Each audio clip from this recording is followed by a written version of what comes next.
హరి ఓం.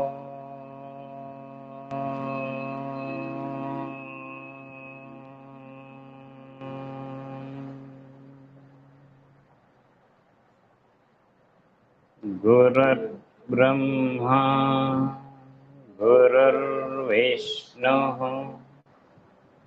గురుర్దేవో మహేశ్వరః గురుః సాక్షాత్ పరం బ్రహ్మ తస్మై శ్రీ గురవే నమః. నమస్కారం మాస్టర్ సివివి.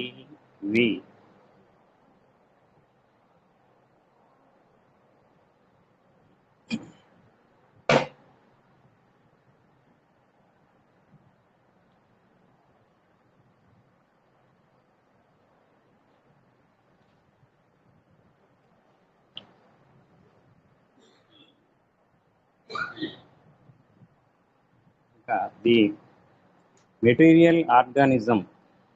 మెటీరియల్ ఆర్గానిజం అంటే మన యొక్క భౌతిక శరీరం. Without the vital force is capable of no sensation. కనుక ప్రాణశక్తి లేకపోతే మన భౌతిక శరీరం ఏమాత్రము పనిచేయదు. ఇంకా మన భౌతిక శరీరం దేనివల్ల పనిచేస్తుందంటే ప్రాణశక్తి ఉండటం వల్లనే పనిచేస్తుంది. క్యాపబుల్ ఆఫ్ నో సెన్సేషన్ అంటే గిచ్చినా తెలియదు, గిలినా తెలియదు, కనుక కొట్టినా తెలియదు, నొప్పి లేదు, బాధ లేదు. అందుకని ప్రాణశక్తి ఉన్నంతసేపే ఇవన్నీ కూడా నొప్పులు, బాధలు. కనుక ప్రాణశక్తి లేనప్పుడు మనకి ఏమి కూడా బాధలు తెలియవు. తర్వాత నో ఫంక్షన్, ఏ రకమైనటువంటి పనులు కూడా చేయలేము మనం. No function. ఉదాహరణకి మనకి ఎక్కడికన్నా ఊరు వెళ్ళాలనుకోండి, ఈ ఊరు వెళ్ళాలి అనేటువంటి ఆలోచన ఏమి ఉండదు. అంటే శవానికి ఏమి ఉండవు, ఒక మనిషికే, బ్రతికున్న మనిషికే ఉంటాయి. కనుక నో ఫంక్షన్. లేకపోతే మనం సాయంత్రం మంచి డిన్నర్ తినేసామనుకోండి, తెల్లవారేసరికి అరుగుతుందా లేదా? అరగటానికి మీరేమన్నా పని చేస్తున్నారా లేదా? మనం ఏం చేయం. కానీ ఎవరి వలన అరుగుతుంది అంటే మన యొక్క ప్రాణశక్తి పనిచేయటం మూలానే మన యొక్క పొట్టలో మొత్తం కూడా అరిగి ఖాళీ అవుతుంది. తెల్లారేసరికి మరలా ఆకలి అవుతుందా లేదా? కనుక సాయంత్రం తిని నిద్రపోయిన తర్వాత మన యొక్క ఆహారం పూర్తిగా జీర్ణం అవుతుంది. ఎవరి వలన అవుతుంది అంటే ప్రాణ శరీరమే. కనుక మనలో ఉన్నటువంటి ఏ ఫంక్షన్ అయినా సరే, ఏ పని అయినా సరే, ఆలోచించినా సరే, అది కూడా ప్రాణశక్తి. కాకపోతే మీరు అనొచ్చు మనసుతో కదా ఆలోచించేదని, కానీ మనసే. కానీ ప్రాణం ఉంటేనే అన్నీ. ప్రాణం ఉంటేనే మనస్సు ఉంటుంది, మనస్సు ఉంటేనే ప్రాణం ఉంటుంది. ఈ రెండు తోడు దొంగలు అన్నమాట. అది కనుక నో ఫంక్షన్. తర్వాత నో సెల్ఫ్ ప్రిజర్వేషన్. మనకి సెల్ఫ్ ప్రిజర్వేషన్ అంటే భౌతిక శరీరం, ప్రాణ శరీరం లేకపోతే ముక్కలు అయిపోద్ది, ఏమి ఉండదు ఇక. అంటే ఉదాహరణకి ఒక మనిషికి ప్రాణం పోయింది అనుకోండి, ఏమవుతుంది అంటే అగ్నిలో కలుస్తుంది, నీరులో కలుస్తుంది, గాలిలో కలుస్తుంది. లేదు మనం తీసుకెళ్ళి కట్టెల్లో కాలుస్తాం. లేకపోతే కాల్చలేదనుకోండి, అక్కడ ఉంటే అదే డిసింటిగ్రేట్ అయిపోతుంది అనమాట. అదే మొత్తం ముక్కలు అయిపోతుంది.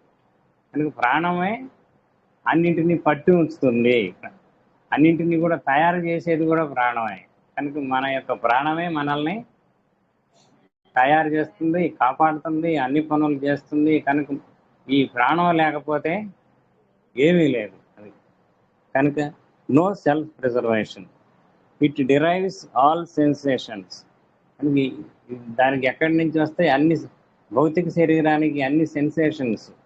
మనం గిచ్చితే తెలుస్తుంది, గిల్లితే తెలుస్తుంది, అటు ఎదురుగుండా మన కంటి ఎదురుగుండా ఏమన్నా ఉంటే తెలుస్తుంది.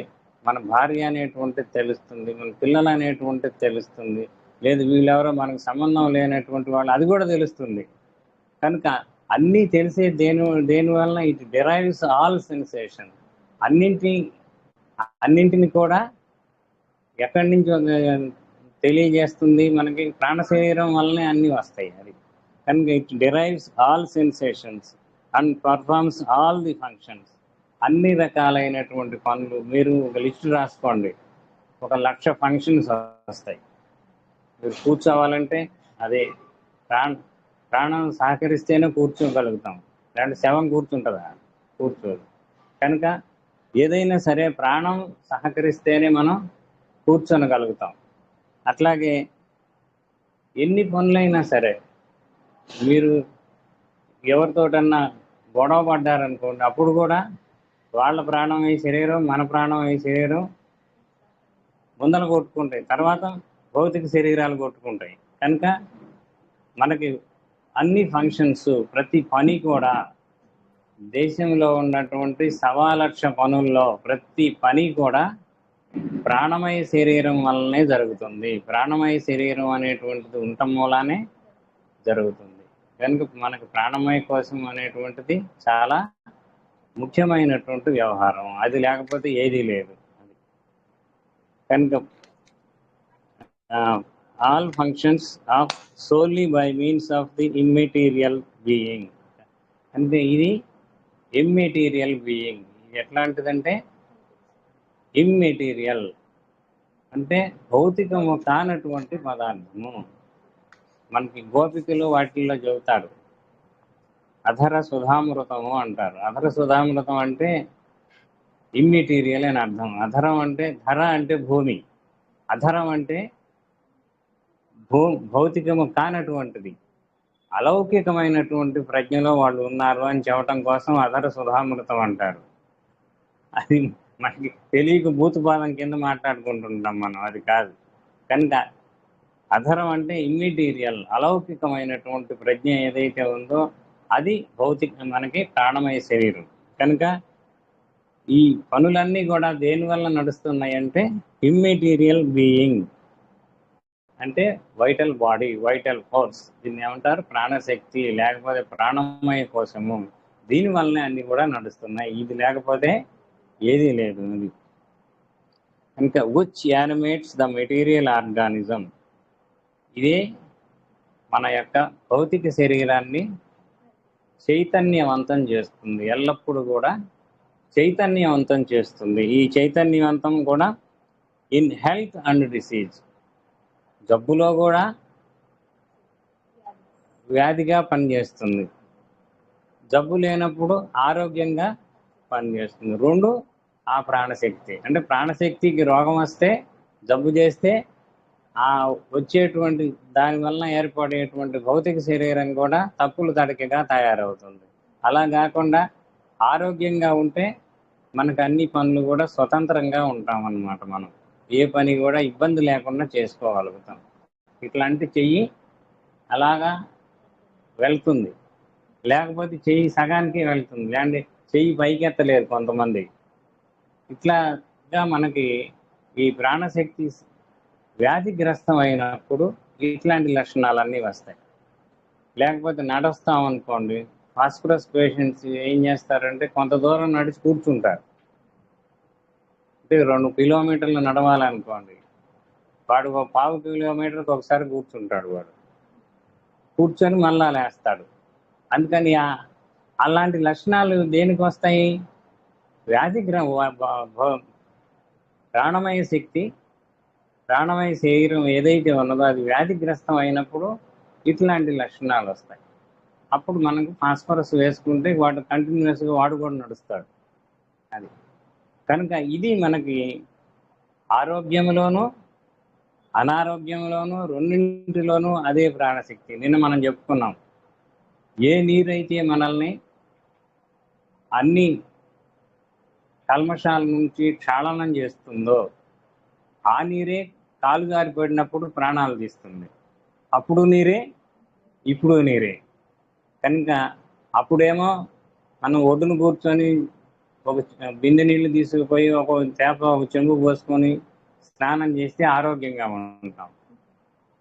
కొంచెం లోపలికి వెళ్ళి కాలు జారి పడిపోయామనుకోండి, అప్పుడు ఏమవుతుంది? స్వాహ, ఈ శరీరం స్వాహ అవుతుంది. అది కనుక ఎప్పుడు కూడా ప్రాణం, ఇంకొక ప్రాణశక్తి మనకి రాదు. ఆరోగ్యంలోనూ అదే ఉంటుంది, అనారోగ్యంలోనూ కూడా అదే పనిచేస్తుంది. అనారోగ్యంలో పనిచేసేటప్పుడు మనకి జబ్బులు వస్తాయి. ఆరోగ్యంగా ఉన్నప్పుడు, అందుకే మనకి ఈ వేదాల్లో చెప్పారు, సుపర్ణ సూక్తంలో చెప్తారు. ఆ సుపర్ణ సూక్తంలో అస్థన్వంతం యదనస్థ విభక్తి అంటాడు. అస్థన్వంతం అంటే, అస్థి అంటే ఎముక, అస్థన్వంతం ఎముకలు కలిగి, అస్థన్వంతం అంటే ఎముకలు కలిగినవాడు. ఎముకలు కలిగినవాడు యదన్ అస్థ, ఏదైతే ఎముకలు లేనటువంటి వాడు, వాడు భరించి పోషిస్తున్నాడు. మనకి ఇది సరిపోయిందండి ఈ సూత్రం. ఎముకలు ఉన్నటువంటి వాడు ఎముకలు లేని వారి చేత భరించబడి పోషింపబడుతున్నాడు. ఇది మనకి సుపర్ణ సూక్తంలో ఉన్నటువంటి ఒక మంత్రం. అంటే అస్థన్వంతం యదనస్థ విభక్తి. కనుక దీనికి మాస్టర్ తెలుగులో ఏం చెప్పారో చూద్దాం. ప్రాణశక్తి పనిచేయనిచో శరీర వ్యూహము ప్రజ్ఞావంతము కాకుండాను. ప్రాణశక్తి పనిచేస్తేనే మన యొక్క శరీర వ్యూహం అనేటువంటిది ప్రజ్ఞావంతం, శరీరం అనేటువంటిది చక్కగా పనిచేస్తుంది. అంటే శరీరం పనిచేయాలి అంటే అర్థం ఏంటంటే ప్రాణశక్తి సరిగ్గా పనిచేయాలి. అనుభూతి ఉండదు, అది ఏ మృతదేహం. ఒక అనుభూతి అనేటువంటిది ఏముండదు. సెన్సేషన్స్ అంటూ అది సెన్సేషన్స్ అని ఇందాక మనం చెప్పుకున్నాం. సెన్సేషన్స్ ఏమి కూడా ఉండవు. అప్పుడు దాన్ని ఏమంటారు? మృతదేహము అంటారు. చైతన్య వ్యూహమును, చైతన్య వ్యూహం అంటే ప్రాణశక్తి యొక్క వ్యూహం. చైతన్య వ్యూహము దేహ నిర్మాణ వ్యూహమును వేరు చేసి అర్థం చేసుకునే ప్రయత్నము వేరు, వ్యర్థం. కనుక చైతన్యం వ్యూహం అంటే vital body and it's functions. భౌతిక శరీరం అంటే భౌతిక శరీరం, కాళ్ళు, చేతులు, కన్ను, ముక్కు, ఇట్లాంటివన్నీ కూడా, మెదడు, మొత్తం అన్నీ కూడా వస్తాయి. ఇవన్నీ కూడా భౌతిక శరీరానికి సంబంధించినవి. ఈ భౌతిక శరీరం చైతన్యవంతం చేసేటువంటి వ్యూహము, ఈ రెండు వేరు వేరుగా అర్థం చేసుకోవటం అనేటువంటిది వ్యర్థం. రెండు ఒకటే, అది చెప్తున్నాడు. అది వేరు, ఇది వేరు కాదు. అది ఈ రెండును విడదీయరాని ఒకే సారాంశము కలవి. ఈ రెండు కూడా, అది మొన్న మనం చెప్పుకున్నాం, ఇంటర్ పెనిట్రేటెడ్, ఒక దాంట్లో ఒకటి చొచ్చుకొని పోయి ఉంటాయి. అది జీవితం అనగా ఈ రెండు భాగములు కలిగిన ఒకే అస్తిత్వము. జీవితం అంటే చైతన్యవంతం కావాలి, తర్వాత ఈ భౌతిక శరీరం పనిచేయాలి. భౌతిక శరీరాన్ని పనిచేయించేది ఎవరు? ప్రాణశక్తి. కనుక ఈ ప్రాణశక్తి వల్లే భౌతిక శరీరం కూడా పనిచేస్తుంది. ప్రాణశక్తి లేకపోతే భౌతిక శరీరం పని లేదు, పాట లేదు, కాలకుండా కూర్చుంటుంది అంతే. కనుక ఈ రెండు భాగములు కలిగిన ఒకే అస్తిత్వం జీవితం. అంటే ఈ రెండు కలిసి ఉన్నటువంటిదే, విడివిడిగా ఏముండదు, రెండు కలిసే ఉంటాయి అన్నమాట.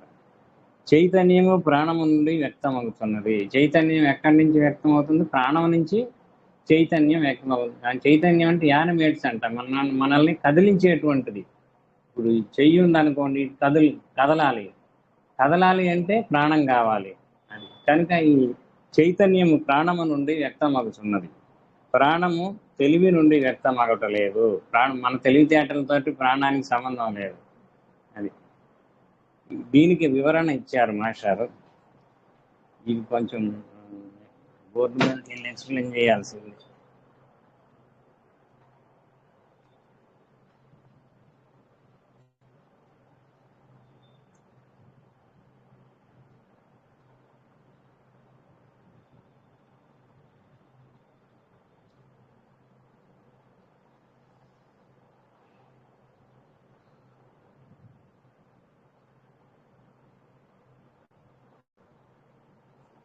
ముందే గుర్తుపెట్టుకుంటే కాదు. సరే,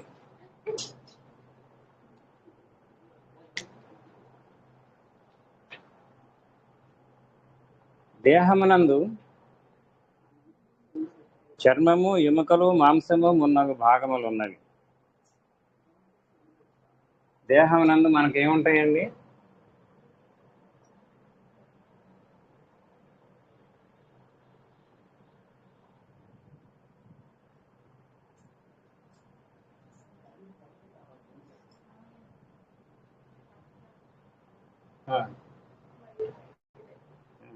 ఎక్కడికి పోయినా కనుక దేహమునందు మెయిన్ ఇంగ్రీడియంట్స్ 3 ఉంటాయి: చర్మము, ఎముకలు, మాంసము. అంటే ఇంకా బ్లడ్ ఇవన్నీ వరుసలు ఉంటాయి. ఇంకా దాంట్లో పార్ట్లు చాలా ఉన్నాయి. మెయిన్ ఈ 3 తీసుకోండి. దేహమునందు చర్మము, ఎముకలు, మాంసము ఉన్న భాగములు ఉన్నవి. ఇవన్నీ కూడా ఎక్కడి నుంచి పుట్టి పెరుగుతున్నాయి? ప్రాణము నుండియే పుట్టి పెరుగుతున్నవి.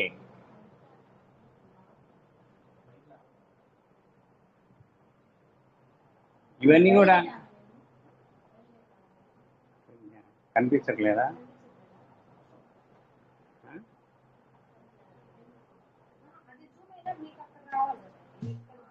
బ్లర్గా ఉందండి.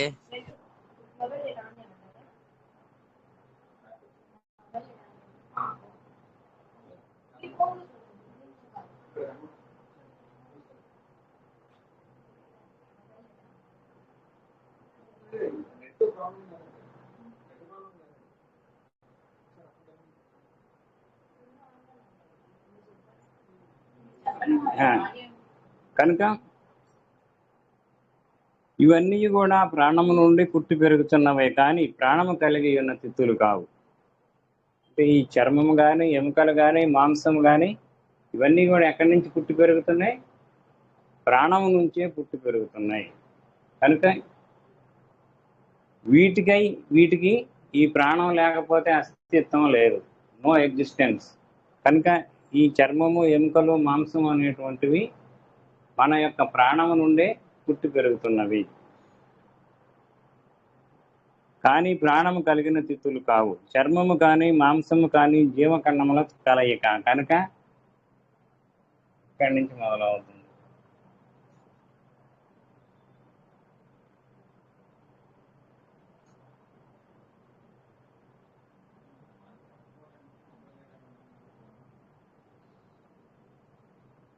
కనుక మీరు చర్మంలో కానీ, ఎముకల నుంచి కానీ, మాంసం నుంచి కానీ విడివిడిగా తీస్తే కణాలు అనేటువంటివి వస్తాయి, సెల్స్ అనేటువంటివి వస్తాయి. మనకు గోడ కట్టేటప్పుడు ఇటుకలు ఎలా అయితే ఉంటాయో ప్రతి దాంట్లో కూడా చర్మంలో కానీ, ఎముకల్లో కానీ, ఈ మాంసంలో కానీ, రక్తంలో కానీ జీవకణముల కలయిక. ఇవి జీవకణాలతోటి జీవకణాల వలన ఏర్పాటవుతాయి.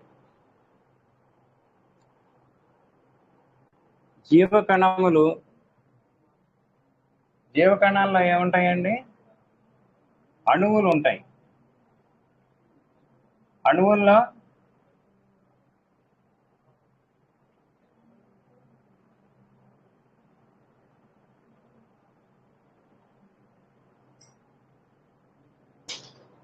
అణువుల్లో పరమాణువులు ఉంటాయి.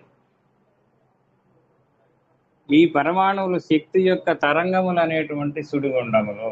ఈ పరమాణువులు ఏంటంటే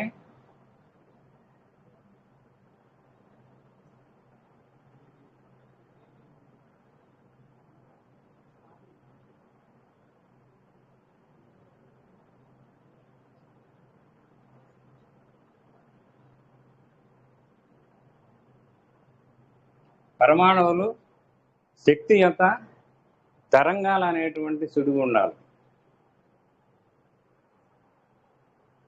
శక్తి తరంగములు శక్తి యొక్క స్పందన రూపములు. శక్తి తరంగాలు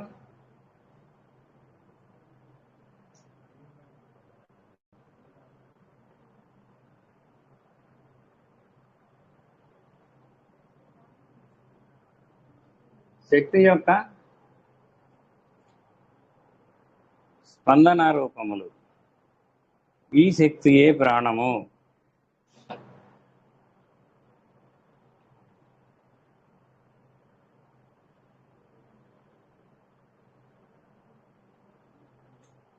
అందుకని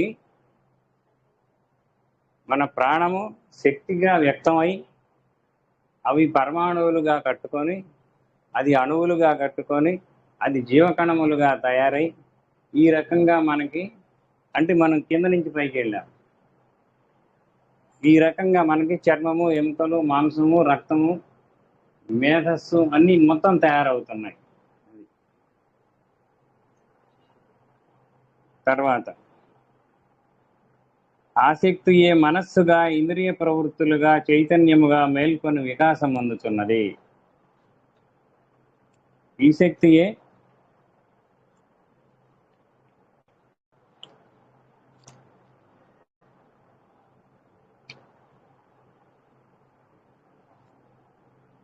ఈ శక్తియే మనస్సుగా, ఇంద్రియ ప్రవృత్తులుగా, చైతన్యముగా మేల్కొని వికాసం అందుతున్నది. కనుక తెలివియు దేహధాతువులు వేరు వేరు స్థితులే కానీ వేరు వేరు పదార్థములు కావు. ఇవి వేరు వేరు స్థితులు.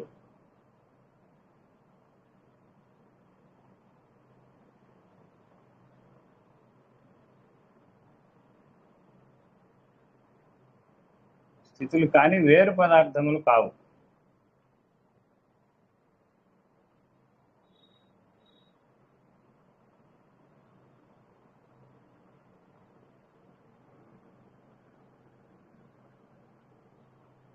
కనుక మనకి తెలివితేటలు కానీ, ఆ తర్వాత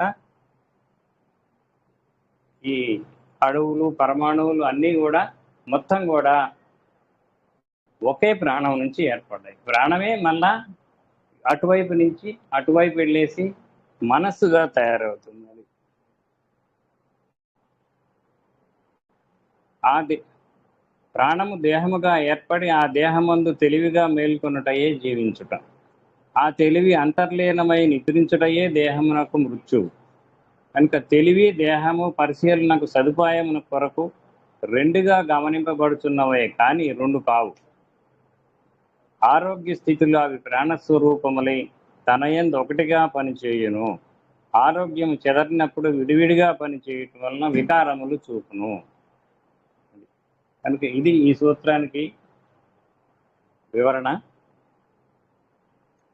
కనుక ఏ పదార్థాన్ని తీసుకున్నా మనకి జీవకణాలు, అణువులు, పరమాణువులు, తర్వాత ఆ పరమాణువుల శక్తి యొక్క తరంగాలు అనేటువంటి సుడిగుండాలు, ఆ తర్వాత శక్తియే స్పందనగా ఉంటుంది. ఇదియే ప్రాణం. ఇటు నుంచి వెళ్తే మనకి ప్రాణం నుంచి శక్తి యొక్క స్పందనలు వస్తుంటాయి. ఆ శక్తి సుడిగుండాలుగా తయారవుతుంది. అయ్యే పరమాణువులుగా తయారవుతాయి, అయ్యే అణువులుగా తయారవుతాయి, అయ్యే జీవకణాలుగా తయారవుతాయి. అక్కడి నుంచి అవే చర్మం కింద, ఎముకల కింద, మాంసం కింద తయారవుతాయి. ఈ రకంగా ప్రాణం నుంచి అన్నీ తయారవుతాయి. మళ్ళా రెండో వైపు నుంచి ఈ ప్రాణమే మనస్సుగా తయారవుతుంది. మనస్సు అనేటువంటిది వేరొక పదార్థము కాదు. ఈ మొత్తం కూడా ఎలా ఉంటుందంటే, నీరు, మంచుగడ్డ,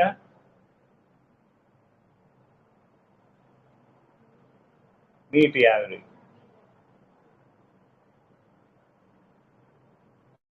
ఈ నీటి ఆవిరి లాంటిది మనస్సు. నీరు లాంటిది మనకు మధ్యలో ఉన్నటువంటి ప్రాణ శరీరం. మంచుగడ్డ అనేటువంటిది భౌతిక శరీరం. అంటే ఒక భౌతికంగా కనిపిస్తుంది అన్నమాట. కనుక ఈ మూడు కూడా స్థితి భేదాలే. మొత్తం మూటిల్లో ఉన్నటువంటిది H2O, నీరు అనేటువంటి పదార్థం. నీరు కాక ఇంకా వీటిలో ఏమీ లేదు. నీరు తప్ప ఇంకేమీ లేదు. అట్లాగే ఈ మూడు మొత్తంలో కూడా ప్రాణమయ శరీరము, మానసిక శరీరము, ఆ తర్వాత భౌతిక శరీరం, ఈ మూడు కూడా ఒకే స్థితి యొక్క భేదములే తప్ప, ఒకే స్థితిలో ఉండేటువంటి భేదములు అంతే తప్ప ఈ సపరేట్ ఎగ్జిస్టెన్స్ అనేటువంటిది దానికి దేనికి కూడా లేదు. వేరు వేరు కావు, అన్నీ ఒకటే. ఒక కుటుంబ పెద్ద ఉంటాడు.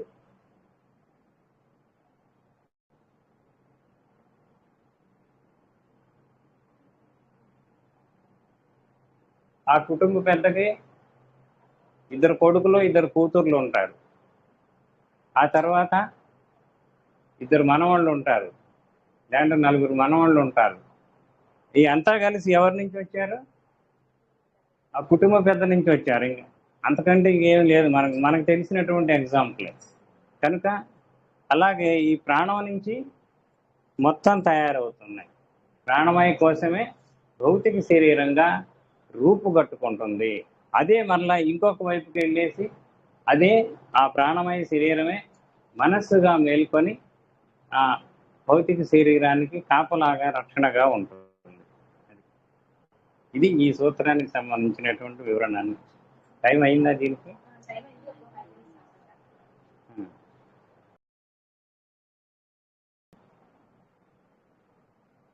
వీడికి anxiety on closing the ice. కళ్ళు మూసుకోగానే గాబరాగా ఉంటుంది వీడికి. ఏమవుతుందోనని కళ్ళు మూసుకుంటే గాబరాగా ఉంటుంది. ఈ లాజిక్కి గాబరాకి సంబంధం లేదు. మనం చదువుకున్న సైన్సెస్కి ఏమీ సంబంధం లేదు. వేదాంతం వచ్చినా భయం ఉంటుంది, ఫిజిక్స్ వచ్చినా, కెమిస్ట్రీ వచ్చినా, సంస్కృతం వచ్చినా, ఇంగ్లీష్ వచ్చినా ఈ భయానికి దీనికి సంబంధం లేదు. వీడికి తప్పకుండా కళ్ళు మూసుకుంటే భయం అన్నమాట. కూర్చొని కళ్ళు మూసుకుంటే ఏదో ఒకటి చెప్తాడు కావాలంటే. సరే, కళ్ళు మూసుకొని అస్సలు పడుకోలేడు. మెలకువగా ఉన్నప్పుడు కళ్ళు మూసుకొని పడుకుంటే ఏదో మీద పడిపోతున్నట్లుగా ఉంటుంది. పడబోతుందేమో అని ఉంటుంది. నిద్ర వచ్చే లోపల అందుకని అలా కునికిపాట్లతోటి కళ్ళు తెరుచుకొనే పడుకుంటాడు. ఈలోగా వీడికి తెలియకుండానే నిద్ర వచ్చేస్తుంది. ఈజీలీ ఫ్రైటెండెడ్, చాలా తేలికగా బెదరగొట్టవచ్చు. భయపడును. ఫలానా ఇంట్లో అద్దెకున్న వాళ్ళలో యజమానులు చచ్చిపోతున్నారు అని చెప్పండి అంటే ఏమీ లేదు. మనం యజమానులం కదా, మనం చచ్చిపోలేదు కదా అనేటువంటిది కామన్ సెన్స్ వాడికి పనిచేయదు. ఎవరో చెప్పుకున్నారు ఫలానా ఇంట్లో అట్లా యజమానులు చనిపోతున్నారంటే, అంటే దాని అర్థం ఏంటంటే వీడు కూడా యజమానే కదా, ఏదో ఒక రోజు చనిపోతాను అనేటువంటి భయం. ఇప్పుడు దాకా చచ్చిపోలేదు కదా, కానీ భయపడతాడు. 10 ఏళ్ళ నుంచి ఉన్నా సరే వాడు యజమానిగానే ఉంటూ ఉంటాడు. తన భార్యకు భర్త, మగాడు మరి డబుల్ డిగ్రీ ఉంటే డబుల్ డిగ్రీలు ఉండే ఇన్ని ఉండి 10 ఏళ్ళు అయి ఆ ఇంట్లో ఉన్నా సరే ఈ ఇంటి వాస్తుని బట్టి యజమాని చనిపోతారని ఊరికే ఎవరన్నా చెప్పమనండి, తప్పకుండా ఖాళీ చేసి ఎవరికో అద్దెకిస్తాడు. పోతే వాడే పోతాడని. కనుక ఇట్లాంటి భయాలన్నీ కూడా ఉంటాయి కార్బోవేజ్ వాళ్ళందరికీ. ఈ బాపత సామాన్యంగా ఉంటాయి. కార్బోవేజ్ వాళ్ళకి ఈ లక్షణాలు ఈజీగా ఫ్రైటెండెడ్. ఇంటికి వెళ్ళి ట్రై చేయండి, ఏదో కీడు జరుగుతుందని ఒకటి చెప్పండి, వాడు తప్పకుండా బిలీవ్ చేస్తాడు. మంచి మీద వాడికి బిలీఫ్ ఉండదు. ఫలానా వాడు మంచివాడు, మంచి చేస్తాడు అంటే వాడికి ఏమీ బిలీఫ్ ఉండదు. ఫలానా చోటికి వెళ్తే పాములు ఉంటాయంటే ఆ ప్రాంతానికి రాడు. సంథింగ్ రాంగ్, ఏదో చెప్పండి. ఇప్పటికి 12 ఏళ్ల తర్వాత నీ మీద నుంచి కారు వెళ్ళిపోయి చచ్చిపోతావని చెప్పండి. ఈవేళ నుంచే కారు వాడి మీద నుంచి అట్నుంచి ఇటు, ఇట్నుంచి అటు వెళ్ళిపోతుంది. రోజు వెళ్ళిపోతాయి కార్లు. వాటి మధ్యలో లేచి వామ్ము అయ్యో అయ్యో బాబు అంటుంటాడు అన్నమాట. అది కనుక ఈ లోపలే మనం ఆ కారు ఒకసారి అటు ఒకసారి ఇటు ఇలాగా మనకి ప్రయాణిస్తూ ఉంటుంది వాడి మీద నుంచి. అంటే 10 ఏళ్ల తర్వాత ప్రమోషన్ వస్తుంది, ఢిల్లీ వెళ్ళాల్సి వస్తుంది అంటే మాత్రం చచ్చేదాకా నమ్మడు. అంటే ఈ గ్రోస్ ఏ సినిక్ ఇంటూ ఏ సినిక్ వాడది. ఇన్ని ఉండి ఈ వాంట్స్ టు బి ఎలోన్. ఒంటరిగా ఉంటే ప్రాణానికి హాయిగా ఉంటుంది. మళ్ళా ఇది కూడా ఉంది, ఒంటరిగా ఉంటే బాగుంటుంది. ఒంటరిగా ఉండాలి, చీకటిగా ఉండకూడదు. అది ఒంటరిగా ఉండాలి, చీకటిగా ఉండకూడదు. లైకోపోడియం లాగానే పక్క గదిలో ఎవరన్నా 10 మంది మనుషులు ఉంటే బాగుంటుంది. లైకోపోడియం పేషెంట్ ఆ నలుగురు మాట్లాడితే న్యూసెన్స్గా ఫీల్ అవుతాడు. కానీ ఆ పక్కన నలుగురు ఉండాలి, పక్క గదిలో వీడు ఒక్కడు ఉండాలి. అట్లాగే వీడు కూడా కార్బోవేజ్ వాడు కూడా కాదు, వీడికి చీకటి కూడా వ్యతిరేకం అన్నమాట. నలుగురు పలకరిస్తే డిస్టర్బ్ చేస్తున్నారంటాడు, ఎవరు పలకరించకపోతే నన్ను నెగ్లెక్ట్ చేస్తున్నారంటాడు. రెండు గట్టిగా అనిపిస్తాయి. నలుగురు పిలుస్తుంటే డిస్టర్బ్ చేస్తున్నారని చాలా కోపం వస్తుంది. చికాకులు, విసుగులు అన్నీ వస్తాయి. పోనీ డిస్టర్బ్ చేయడం ఎందుకు, మంచి పని మీద ఉన్నాడు అనుకుంటూ ఎవరు మనల్ని నెగ్లెక్ట్ చేస్తున్నారు, మనల్ని సరిగ్గా పట్టించుకోవటం లేదు అనేటువంటి ఫీలింగ్. మనం అంటే లెక్కలేదు. These are not my feeling, my presence అని చికాకు ఇవన్నీ ఉంటాయి. వీళ్ళు నా ప్రెజెన్స్లో ఎంజాయ్ చేయటం లేదు కుటుంబ సభ్యులు అనేటువంటిది ఉంటుంది. ఇంకా ఇవి మెంటల్ సెటప్ కార్బోవేజ్ వాడికి. ఈ మెంటల్ స్టడీస్తో సాలియంట్ పాయింట్ దొరికితే కార్బోవేజ్ వేస్తే ఎలాంటి మహావ్యాధులైనా నిర్మూలమైపోతాయి క్యూరబుల్ స్టేజ్లో వేస్తే. లాంగ్ రన్లో వచ్చిన తర్వాత ఏమి లాభం లేదు. నెక్స్ట్ ఇక మొడాలిటీస్ అంటే వీళ్ళ యొక్క దేహ ధర్మ వైఖరులు ఎలా ఉంటాయి అనేది చూద్దాం. Symptoms come slow. ఇది స్లో మందు అని చెప్పుకున్నాం కదా, ఈ బాధలన్నీ కూడా స్లోగా వస్తుంటాయి, చాలా నిదానముగా క్రమ్ముకొని స్థిరపడును, అంటే ప్రాణం పోయేటట్లుగా వస్తుంది. కాళ్ళు చేతులు చలవలు గమ్ముతాయి. ఎప్పటికి వస్తుంది? 10-12 సంవత్సరాల కథ అన్నమాట. 12 సంవత్సరాల పాటు అలాగా మనం వదిలేస్తే పేషెంట్ని నివారణ చేయకుండా అప్పుడు వాడికి దీర్ఘ వ్యాధులు అనేటువంటి శరీరం మీద, అంటే లంగ్స్ను, ఊపిరితిత్తులను, కిడ్నీస్ను అవి పూర్తిగా ఆక్రమించుకొని ఏ డాక్టర్ ఏం చేయలేని పరిస్థితికి వస్తాయి.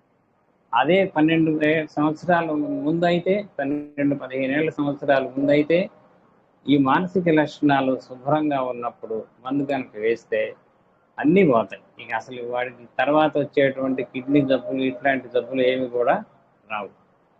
మనకి హోమియో శాస్త్రం చెప్పేటువంటిది అది. అంటే క్రమంగా అప్పటికప్పుడు రాదు. ఇది 12 సంవత్సరాల ప్లాన్ అన్నమాట. 3 పంచవర్ష ప్రణాళికల ప్లాన్ ఇది.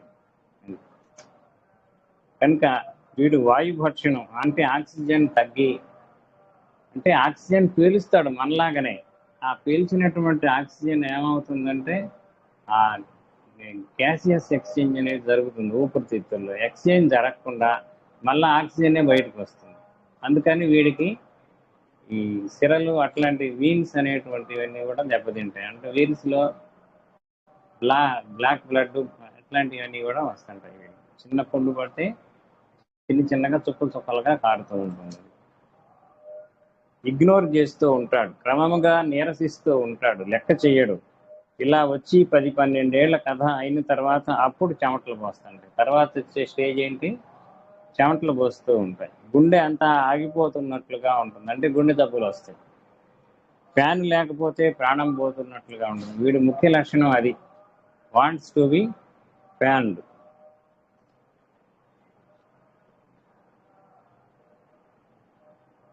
ఇది అర్జెంటుగా వచ్చి మనిషిని కింద పెట్టిస్తున్నాడు అనిపిస్తుంది, కానీ కాదు, అర్జెంటుగా రాదు. ఇది 10-12 ఏళ్ల సినిమా అన్నమాట. అది హార్ట్ అటాక్ వచ్చిన చోట మనం వాటిని గురించి మనం అనుకుంటుంటారు. హార్ట్ అటాక్ వచ్చిన చోట సడన్గా వచ్చింది, మనిషిని ఎగరేసుకుపోయింది అంటుంటారు, కానీ కాదు, అలా కాదు. ఇది 10-12 ఏళ్ళు మనం నెగ్లెక్ట్ చేస్తే వచ్చినటువంటి లక్షణం అన్నమాట. అది సడన్గా రావడం కాదు, అది 10-12 ఏళ్ళ నుంచి ఉందని వాడికి తెలుసును.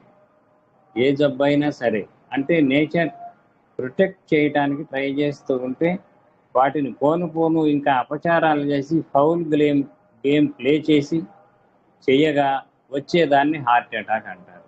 మనం ఫౌల్ గేమ్ ప్లే చేస్తుంటాం అన్నమాట.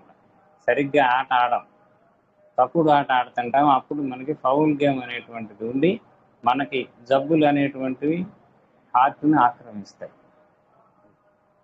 లేకపోతే సడన్గా హార్ట్ అటాక్ రాదు. సిమ్టమ్స్ కమ్స్ లో. ఏ జబ్బు వచ్చినా అలాగే వస్తుంది. క్రమంగా జాయింట్స్ కూడా ఎఫెక్ట్ అవుతాయి, లేకపోతే క్రమంగా మజిల్స్ ఎఫెక్ట్ అవుతాయి. శరీరం క్రమంగా నల్లకప్పు వచ్చేస్తుంది. గుండె జబ్బు క్రమంగా 5-6 ఏళ్లలోనో 10 ఏళ్లలోనో వస్తుంది. గుండె నీరసం రావటం, మాటి మాటికి చెమట పోస్తూ ఉండటం. అంటే ముందు మాటి మాటికి చెమటలు ఎక్కువ పోస్తూ ఉంటాయి.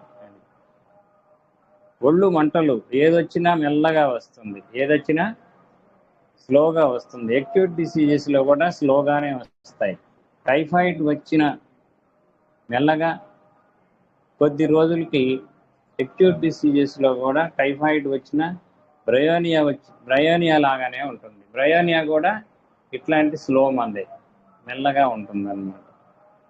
క్యూర్ అవ్వటం కూడా మెల్లగా అవుతుంది. బ్రయోనియా వాడికి జ్వరం వస్తే వారం రోజులు పడుతుంది అది మెల్లగా 105, 103, 104, 105 రావడానికి. అలాగే కార్బోవేజ్ వాడికి కూడా చిన్నగా ఒక వారం 10 రోజులకు కానీ జ్వరం బయటికి రాదు.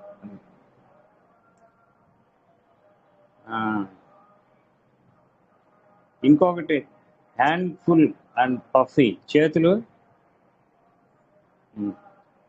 గుండ్రంగా తయారవుతాయి. చేతులు గుండ్రంగా తయారవుతాయి, క్రమంగా లావెక్కుతాయి, కొందరికి ఉబ్బరించినట్లు అవుతాయి. చేతులు, వెనకాల వేళ్ళు, పైన ఇవన్నీ కూడా ముందర క్రిందకు వేలాడదీస్తే బరువుగా ఉన్నట్లు ఉంటాయి, అంటే హైపరికం లాగా ఉంటాయి.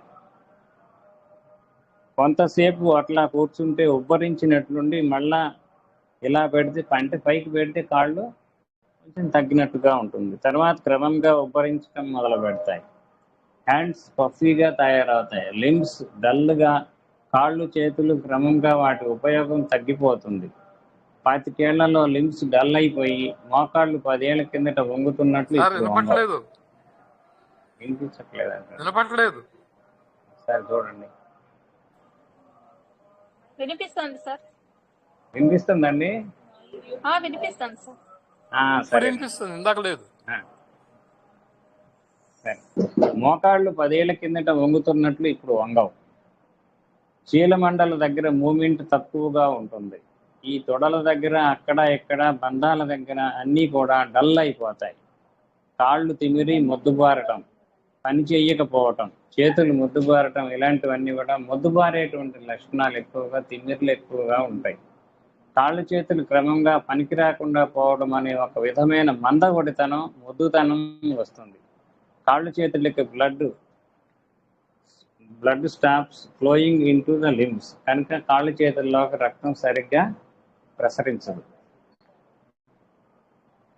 చేతులు కాళ్ళలోకి రక్తం చిట్ట చివరి దాకా ప్రసరించదు. అంటే వీడేదన్నా కొంత దూరం దాకా వెళ్ళి చివరి దాకా వెళ్ళేటువంటి శక్తిని కోల్పోతాడు. కొంత దూరం వెళ్ళేటప్పటికి ఆ మనకి టార్గెట్ 2 కిలోమీటర్లు అనుకోండి, కిలోమీటర్ వెళ్ళేసరికి వీడి పని అయిపోతుంది. అది అందుకని మందకొడితనం ఏర్పడుతుంది. మూడవది, కార్బోవేజ్ని గుర్తుపట్టే స్ట్రాంగ్ మొడాలిటీ. వాడికి ఇష్టమైనటువంటి ఆహార పదార్థాన్ని కానీ పానీయాన్ని కానీ చూస్తే వాడి ముఖంలో ఒక విధమైనటువంటి ఉత్సాహంతో ముఖం రంగులు మారిపోతుంది, ముఖం ఎర్రబడదు. ఇష్టమైన పదార్థం చూస్తే, అంటే వాడికి ఏమి ఇష్టమో తర్వాత చెప్తాడు. అది కార్బోవేజ్. వాడి విస్తట్లో వాడికి కావాల్సింది వడ్డిస్తుంటే ముఖంలో కలర్స్ తక్కువ చేంజ్ అవుతుంది. దీన్ని ఏమంటారు ఇంటూ చెప్పాడు, stimulating food makes face flush and purple. కనుక ముఖంలో కూడా రంగులు మారిపోతాయి, పర్పుల్ కలర్లోకి వచ్చేస్తాయి. Flush, stimulating food. ఏ ఫుడ్? స్టిమ్యులేటింగ్ అంటే ప్రోత్సాహాన్ని ఇచ్చేటువంటి ఫుడ్. ముఖం రంగు మారిపోతుంది, తమాషాగా నవనవలాడుతూ నీలంగా ఎర్రగా తయారవుతుంది. అంటే ఆవేశపూరితంగా ఉన్నటువంటి ముఖంగా తయారవుతుంది. అలా పరవశత్వం గోచరిస్తుంది వాడి ముఖంలో. ఇష్టమైన ఫుడ్. అన్నిటికంటే ఏమి ఇష్టం వీడికి? ద్రాక్ష, నల్ల ద్రాక్ష పళ్ళని, లేకపోతే నల్ల ద్రాక్ష పళ్ళు అక్కడ పెడితే గుడ్లు మెలమెలా మెరుస్తాయి వీడికి. ఇంకొంచెం మగవాళ్ళు గనక అయితే ద్రాక్షసారాయిని చూచినచో ముఖం సంతోషంతో ఎర్రబడును. ఇది సంసారమైనటువంటి వాళ్ళకి, సంసార పక్షంలో ఉండేటువంటి వాళ్ళకి ద్రాక్షసారాయి. కనుక అది సరే, ద్రాక్ష పండ్లు లేకపోతే వీళ్ళకి అది కనుక అది కొంచెం విశేషమైన వాళ్ళకి. అయితే ద్రాక్ష సారాయం కొంచెం విశేషమైనటువంటి వాళ్ళకి.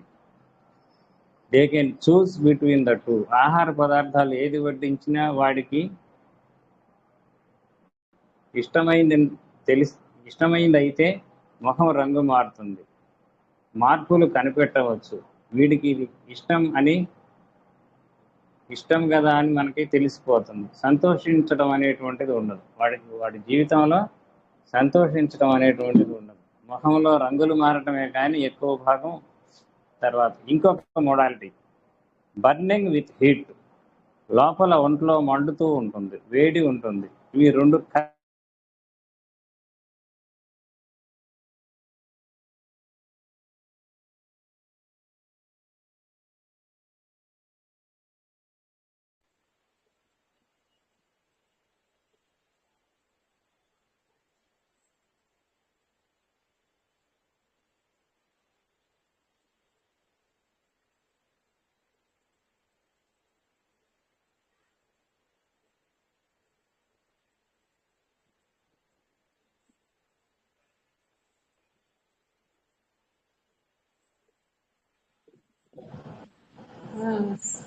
సార్ వినిపించట్లేదేమి.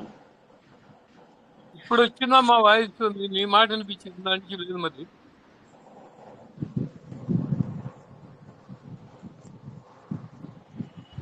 ఏమి వినిపించట్లేదు.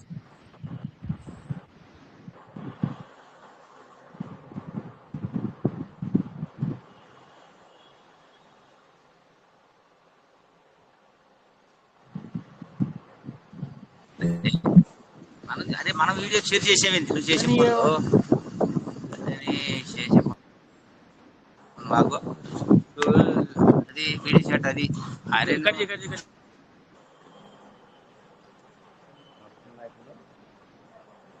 వస్తుందండి. ఇప్పుడు వినిపిస్తుందండి. ఏం వినిపించట్లేదు సార్. వినిపించట్లేదండి. ఇప్పుడండి ఇప్పుడు మీ మాట సరేనండి. కనుక burning with heat. He wants to be strongly fanned. ఫ్యాన్కి దగ్గరగా ఉండవాలని కోరును. వీలైతే 2 ఫ్యాన్లు పెట్టుకుంటాడు, అటు ఒకటి ఇటు ఒకటి. ఒక స్వాముల వారికి కార్బో చేశారు ఒక డాక్టర్ గారు. ఏమంటే వచ్చిన వినపట్లేదండి రెడ్డి గారు. మళ్ళీ వినిపించట్లేదా? వినిపించట్లేదు మరి. కొందరేమో వినిపిస్తుంది అంటున్నారు, కొందరు మరి వినిపించలేదు అంటున్నారు. మరి ఏంటో మీరు ఒకసారి లీవ్ అయ్యారండి. ఫోన్ కాల్ ఏదైనా మధ్యలో వచ్చింది అనుకోండి, అలా వినిపించదండి. మా అందరికి వినపడుతుంది. ఒకసారి లీవ్ అయ్యారండి. జీవిత వినిపిస్తుందండి, చెప్పండి సార్. ఇప్పుడు వచ్చింది.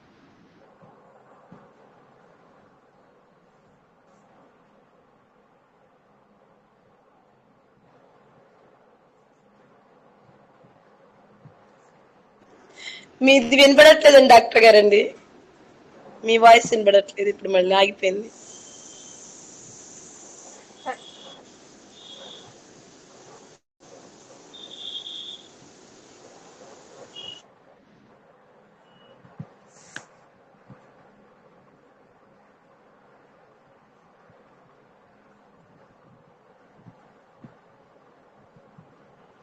అసలు వినిపించట్లేదండి.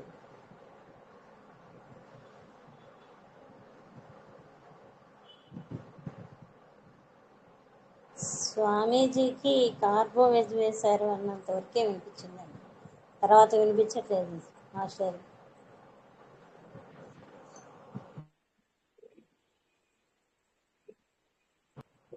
వినిపించట్లేదండి డాక్టర్ గారండి. వినిపించట్లేదండి. వాయిస్ వినిపించడం లేదు సార్. అసలు వినిపించట్లేదండి. సార్ వినిపించడం లేదు సార్. సార్ అన్మ్యూట్ చేయాలి సార్. అన్మ్యూట్.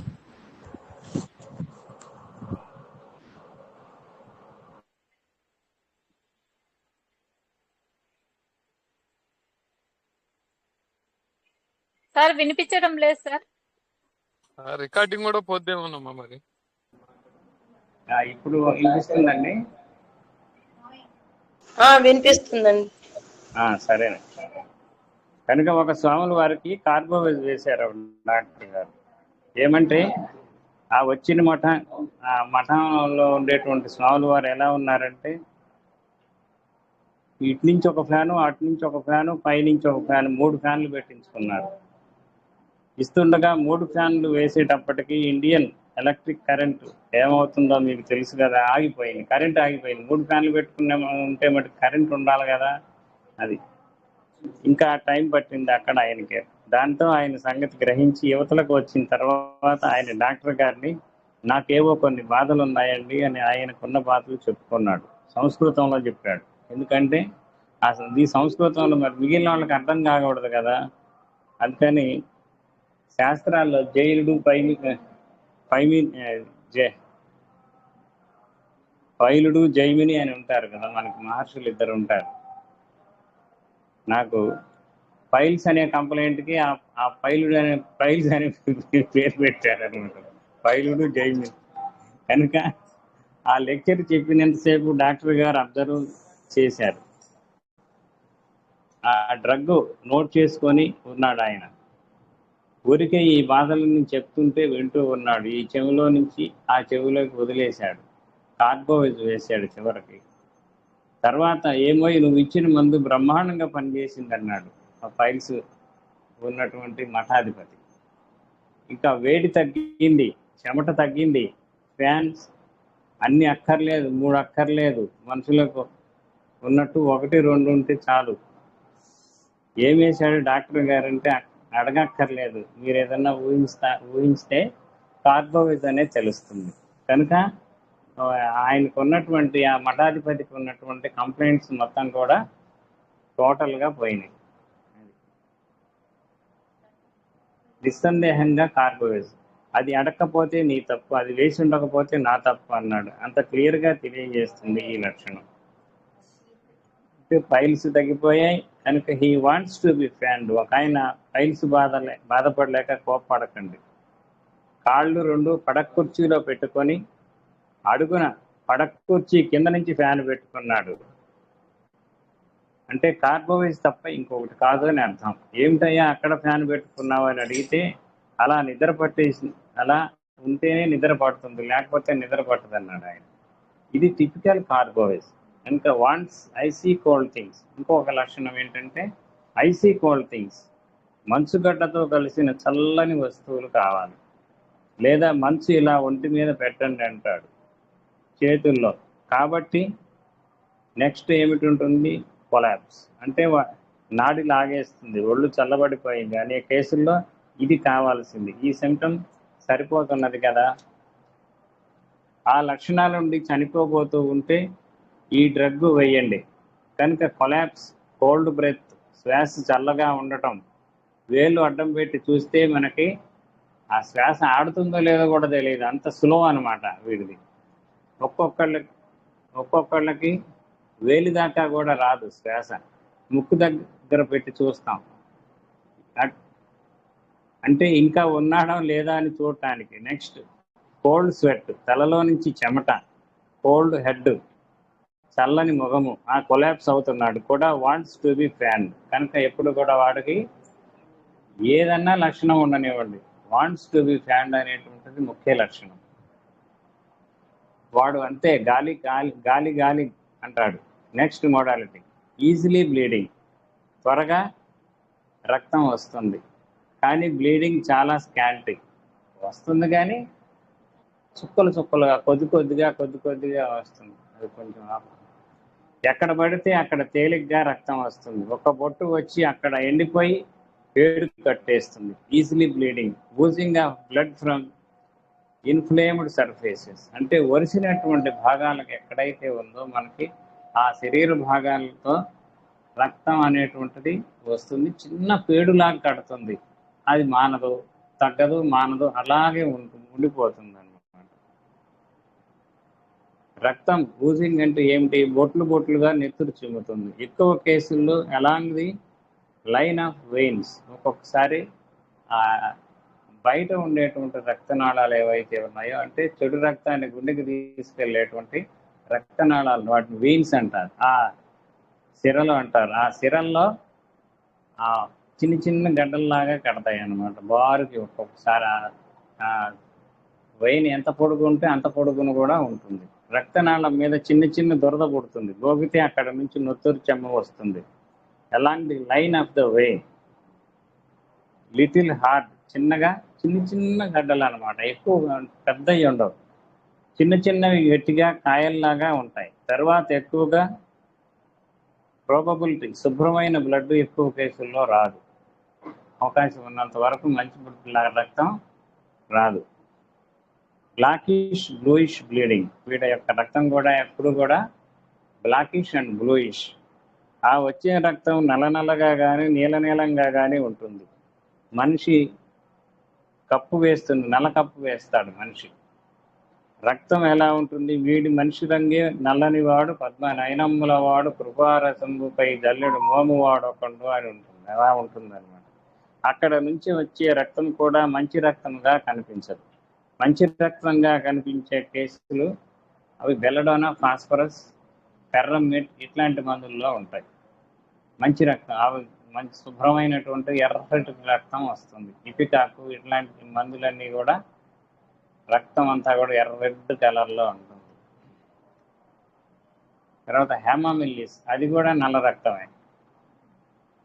మళ్ళీ మిల్లీఫోలియం, హేమామిల్లిస్ వచ్చేటప్పటికి బ్లాక్ బ్లడ్, మిల్లీఫోలియం వచ్చేసరికి ఎర్రటి రక్తం.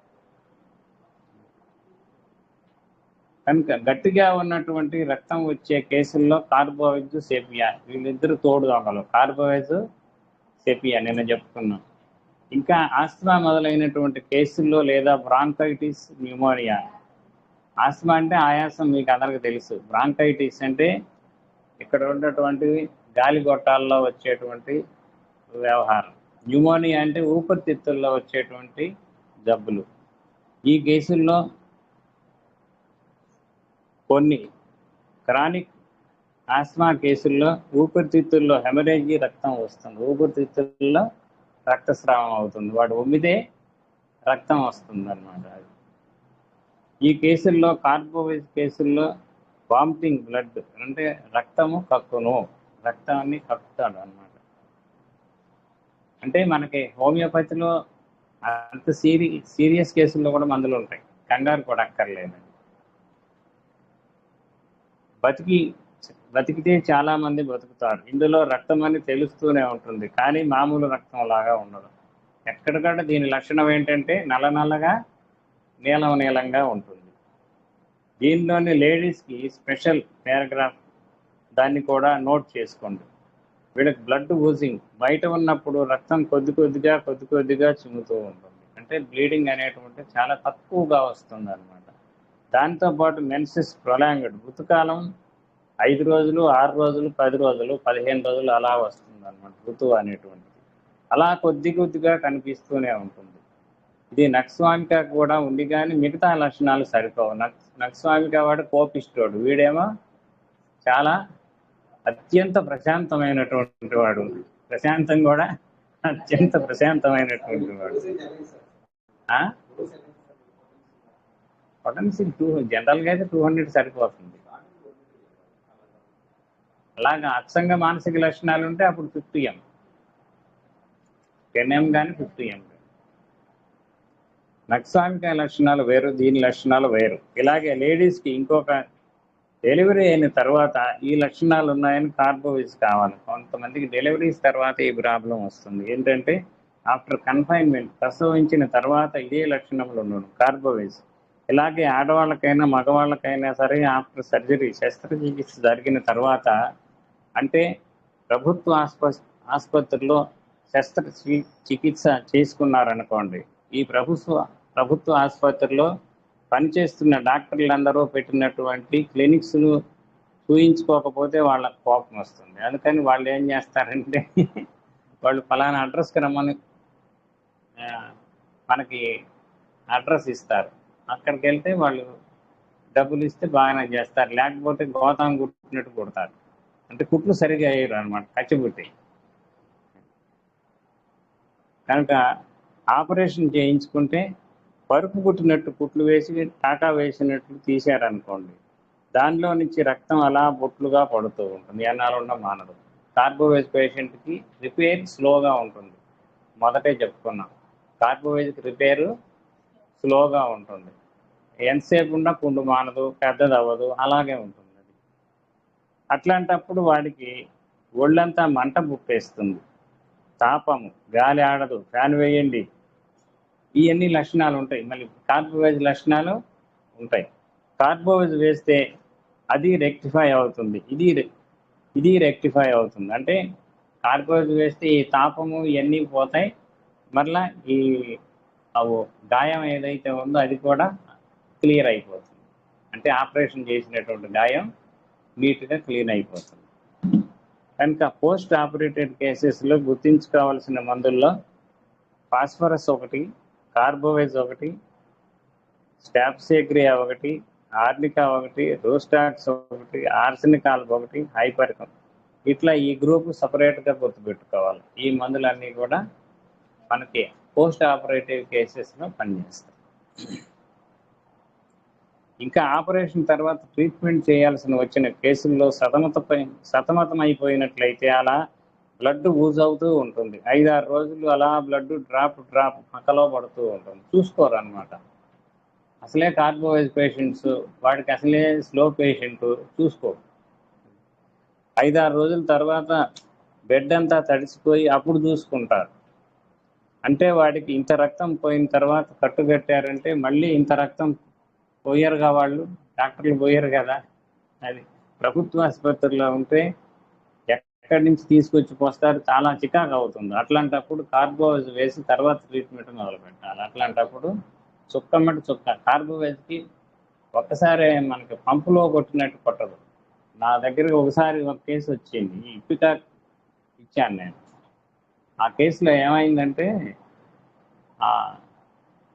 ఆమెకి రక్తం అనేటువంటిది పైల్స్ అనమాట. దాన్ని పంపు కనుక తిప్పితే, మన ఇంట్లో వాటర్ పంపు తిప్పితే ఎంత రక్తం పోతుందో అంత రక్తం పోతుంది రోజు, పైల్స్. అప్పుడు నేనేం చేశానంటే హోమియో డాక్టర్ దగ్గరికి కూడా వెళ్ళారు, మంచి ఫేమస్ హోమియో డాక్టర్, ఆయన దగ్గరికి తీసుకెళ్ళారు ఆ కేసు. తర్వాత ఇంగ్లీష్ డాక్టర్లు అందరూ అయిపోయారు, ఆ చెట్టు చివరికి వచ్చి నా దగ్గరికి వచ్చారు. నేనేం చేశానంటే, ఇంతమంది డాక్టర్లు చూశారు, పెద్ద పెద్ద మందులు ఇచ్చుంటారు, నేను చిన్న మందు ఒకటి ఇచ్చాను, ఇపికాక్ 6 ఇచ్చాను. ఇపికాక్ 6 ఇచ్చేటప్పటికి ఆవిడకి కొంత సుగుణం కనిపించింది. ఆ ఇపికాక్ 6 ఒక నెల రోజుల పాటు ఇచ్చాను, పూర్తిగా తగ్గిపోయింది ఆవిడకి. అంటే ఎంత బ్లడ్ అంటే పంపు తిప్పితే ఎలా అయితే కారుతుందో అట్లా కారేది అనమాట. ఆవిడ తర్వాత చెప్పింది, ఆ మాట కూడా నాకు తర్వాత చెప్పింది, అంత బ్లడ్కి పోయేది రోజు అని. కనుక ఇపికాక్ 6 అనేటువంటిది చాలా విలువైనటువంటి మందు. ఏ మందు సరిపోతే ఆ మందుకే తగ్గుతుంది, ఇంకొక మందుకు తగ్గదు.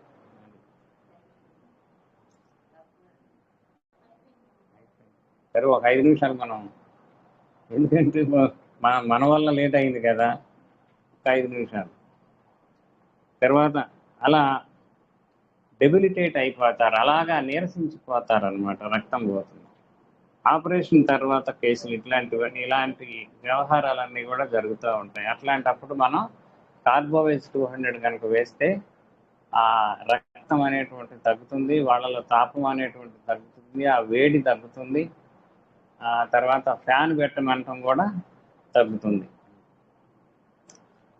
కనుక అలాంటి కేసుల్లో నీరసించిపోతూ క్రమంగా లోపల నుంచి మంటలు, తాపము పుడుతూ ఫ్యాన్ కావాల్సి వస్తుంది.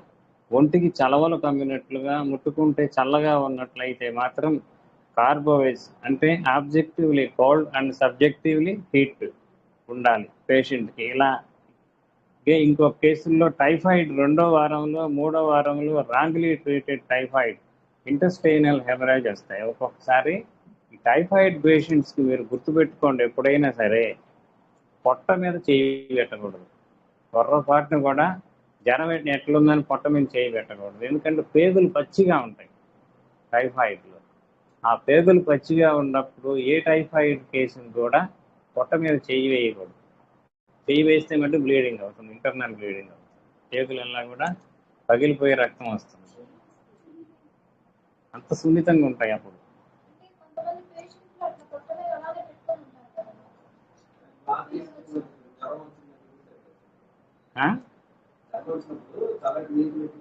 అవి తొడవకూడదు, అసలు చల్లటి నీళ్ళే తొడవకూడదు. జ్వరం వచ్చినప్పుడు చల్లటి నీళ్ళు తొడవకూడదు, నెంబర్ 1.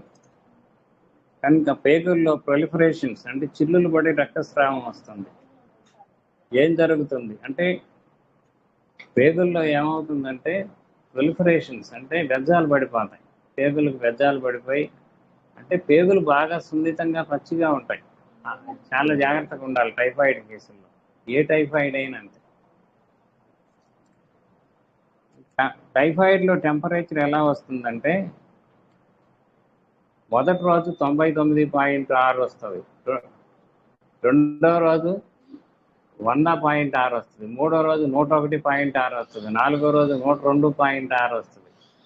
0.6 లెక్కలేదు కనుక మూడో రోజు, నాలుగో రోజు 105, 104, 105 అలా వెళ్తుంది అనమాట. లేటర్ లైక్ ఇంప్రూవ్మెంట్, రోజు 1 డిగ్రీ పెరుగుతుంది. అది కాక టైఫాయిడ్ గుర్తుపట్టడానికి ఏంటంటే ఉదయం పూట తగ్గుతుంది, అంటే తగ్గినట్టుగా అనిపిస్తుంది. నా టెంపరేచర్ నార్మల్గా ఎట్టి పరిస్థితుల్లో రాదు. మళ్ళీ 10 గంటలకు కొంచెం పెరుగుతుంది, 11 గంటలకు మళ్ళీ పెరుగుతుంది, సాయంత్రం 4 గంటలకు పెరుగుతుంది, బాగా పెరుగుతుంది, 6-7 గంటలకు ఇంకా బాగా పెరుగుతుంది. ఏ టైంలో కూడా టెంపరేచర్ నార్మల్కి రాదు. అది టైఫాయిడ్లో ఉండే ముఖ్యమైన లక్షణం. ఉదయం మటుకు తగ్గుతుందంటే మొత్తం తగ్గదు, 99.43 ఉంటుంది. అంటే రాత్రి 103, 104 ఉంది కదా, పేషెంట్కి ఏమనుకుంటాడు, తగ్గింది అనుకుంటాడు, దానికి తగ్గదు. Typhoid never comes to normal. ఎప్పుడు వస్తుందంటే మళ్ళీ మనం మందేస్తే, సరైన మందేస్తే అప్పుడు మళ్ళీ ఈ వారం రోజులు మళ్ళీ పడుతుంది. అటు పోవటానికి వారం, ఇటు రావడానికి మళ్ళీ వారం, మళ్ళీ హోమ్ కమింగ్ మళ్ళీ వారం పడుతుంది. అంతే తప్పించి అటు వారం ఇటు వారం 14 రోజులు పడుతుంది. ఏది 105 దాకా పోతే ఈ లోపలే మనం మందేస్తే ఏమవుతుందంటే రెండో రోజుకి నార్మల్ వస్తుంది. అది అంటే ఎన్ని రోజులు గడిచిందో అన్ని రోజులు మళ్ళీ పడుతుంది అన్నమాట. కార్బోవేజ్ వేస్తే టైఫాయిడ్లో కార్బోవేజ్ ఇండికేట్ అవుతుంది, సల్ఫర్ ఇండికేట్ అవుతుంది, బ్రయోనియా ఇండికేట్ అవుతుంది, బ్యాప్టీషియా ఇండికేట్ అవుతుంది, పైరోజనం ఇండికేట్ అవుతుంది. ఇండికేటెడ్ మందులు వేయాలి మనం. హోమియోపతిలో అదే ఇబ్బంది అనమాట, కరెక్ట్గా సరిపోయేటువంటి మందు వేయాలి. ఇంకొంచెం ఈ టైఫాయిడ్ కేసులో చెప్పాల్సింది ఉంది, రేపు చూద్దాం.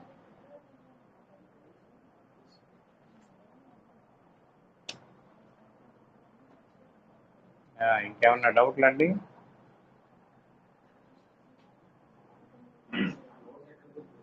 లేదండి. అంటే అప్పుడు మాస్టారు చెప్పారండి, ఆ క్యాసెట్స్లో మేము నోట్ చేసుకున్నాం. ఇప్పుడు ఏంటంటే మనకి అన్ని దీంట్లో ఉన్నాయండి, మొత్తం దీంట్లోనే ఉంది.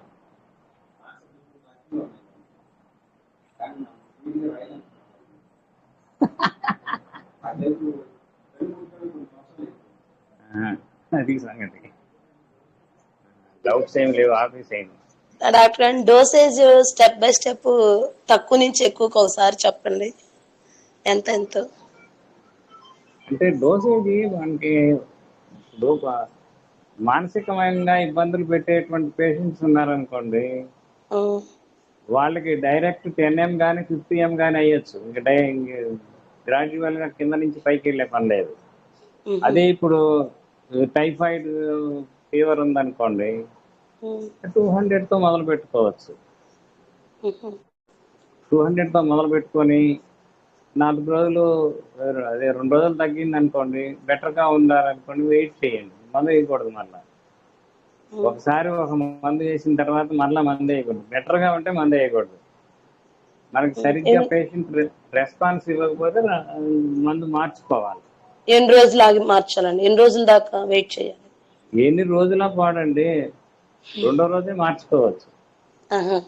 అంటే మన మందు సరిగ్గా సెలెక్ట్ చేయలేదు. సెలెక్ట్ చేయనప్పుడు మన మందు సరైనటువంటి మందు వేయాల్సిందే, ఎదురు చూడకూడదు. డాక్టర్ గారు నిన్న ఒక పేషెంట్ తగ్గింది. ఆ అమ్మాయికి చాలా ఇంట్లో పనికి బద్ధకస్తురాలు. నెక్స్ట్ భర్త బయటికి తీసుకెళ్ళిపోతే సాధిస్తుంది. తల్లిని తండ్రి మాట వినొద్దంటుంది భర్తతోటి. ఏదైనా వాళ్ళ మీద వస్తే పిల్లల్ని కొడుతుంది బాగా. ఆ పిల్ల ఎంతో కాదు, 1 సంవత్సరంన్నర పిల్ల, వాళ్ళకి ఒక చిన్న పిల్ల. ఆ పిల్ల కొడుతుంది. ఆ అమ్మాయి పుట్టిన కొన్ని రోజులకే వాళ్ళ నాన్నగారు, మరి వాళ్ళ అమ్మ ప్రవర్తన ఎట్టా ఉంటుందో తెలియదు కానీ ఇంట్లో వెళ్ళిపోయాట. నేను నిన్ను భరించలేక వెళ్ళిపోయి ఒక 5-6 సంవత్సరాల తర్వాత వచ్చాడు. ఇట్లా తనకి ఎక్కడ జరుగుతుందో, తన భర్త అలా ఎలా వదిలిపెడతాడో, ఒకవేళ అత్తగారి మాటలు విని వదిలిపెడతాడో అని అసలు అత్తగారితో మాట్లాడొద్దు అంటుంది. ఈ అత్తగారికి వేరే సంతానం, ఒక అబ్బాయి ఒక అమ్మాయి. అమ్మాయి పెళ్ళైపోయింది. ఈ అబ్బాయి ఒకడే కొడుకు. అతన్ని కూడా మీ అమ్మతో మాట్లాడద్దు, మీ అమ్మతో మాట్లాడితే నా దగ్గరికి రావద్దు అంటుంది. నేను పెట్టనంటుంది, చేయనంటుంది. ఇంట్లో బాగా శాంతి ఎక్కువైపోతుంది. అతను ఎటు చెప్పలేక, అటు తల్లిని వదులుకోలేక, ఇటు భార్యని వదులుకోలేక, పోనీ వేరే కాపురం పెడదాం అన్నట్ట. ఆయన దానికి ఒప్పుకోవట్లేదు. ఎక్కడ ఇంట్లో మళ్ళీ తన పని చేసుకోవాల్సి వస్తుందనో ఏమో. ఏ ఇండికేట్ అవుతుంది మాస్టర్?